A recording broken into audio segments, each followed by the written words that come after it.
Hi friends, இன்றைக்கி ரொம்ப ஈஸியான ஒரு ரெசிபி செய்ய போகிறோங்க.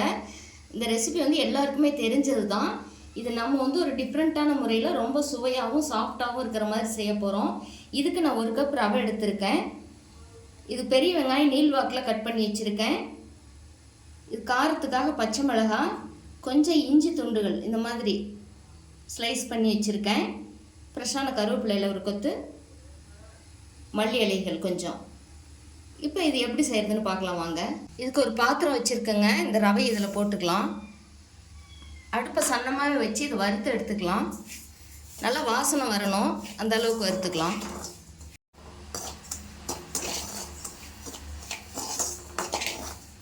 நமக்கு ரவை வாசனை வருதுங்க. இப்போ ஒரு பாத்திரத்துக்கு இதை மாற்றிக்கலாம். ரொம்ப கலர் மாறணும்னு வேண்டாம், வாசனை வந்தால் சரி. இப்போ ஸ்டவ் ஆஃப் பண்ணிடுறேன். இதை ஒரு பிளேட்டில் மாற்றிக்கலாம்.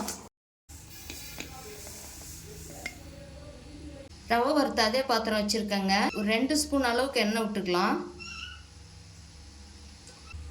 எண்ணெய் காஞ்சிடுச்சிங்க. கொஞ்சம் கடுகு உளுந்து சேர்த்துக்கலாம். கடுகு உளுந்து பொரிஞ்சிருச்சு. நம்ம கட் பண்ணி வச்சுருக்கிற வெங்காயத்தை இதோடு சேர்த்துக்கலாம். இதோட அந்த இஞ்சியை சேர்த்துக்கலாம். பச்சை மிளகா, கருவேப்பிலை இலைகள் போட்டு நல்லா கலந்து விட்டுக்கலாம். வெங்காயம் கொஞ்சம் வதங்கட்டும்.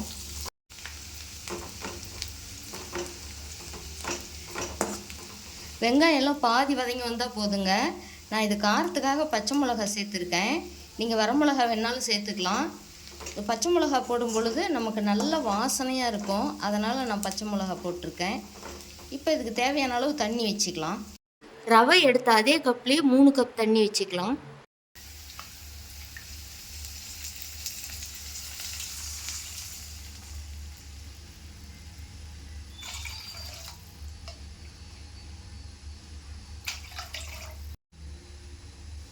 தேவையான அளவு கல்லுப்பு சேர்த்துக்கலாம். இந்த தண்ணி கொஞ்சம் தெரிஞ்சு வரணும், மூடி வைக்கலாம்.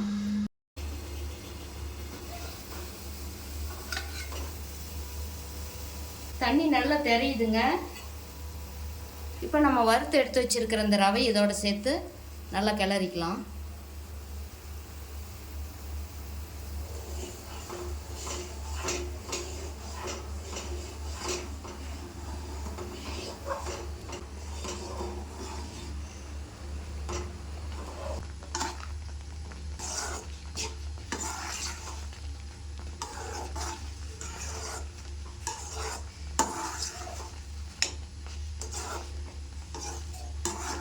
உப்புமானாவே பிடிக்காதவங்களுக்கு கூட நீங்கள் இந்த மாதிரி செஞ்சு கொடுத்தீங்கன்னா விரும்பி சாப்பிடுவாங்க. பாருங்க, அவ்வளோதான், ரெடி ஆகிடுச்சு. கொஞ்சம் இப்போ மல்லி இலைகள் போட்டு நம்ம இறக்கிடலாம்.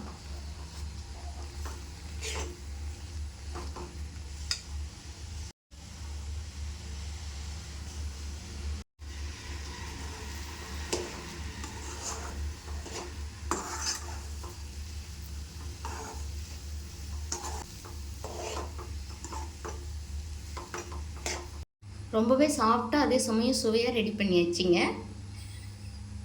இதே போல் நீங்களும் ட்ரை பண்ணி பாருங்கள். உப்புமா பிடிக்காதவங்க கூட இந்த மாதிரி செஞ்சு கொடுத்தீங்கன்னா விரும்பி சாப்பிடுவாங்க.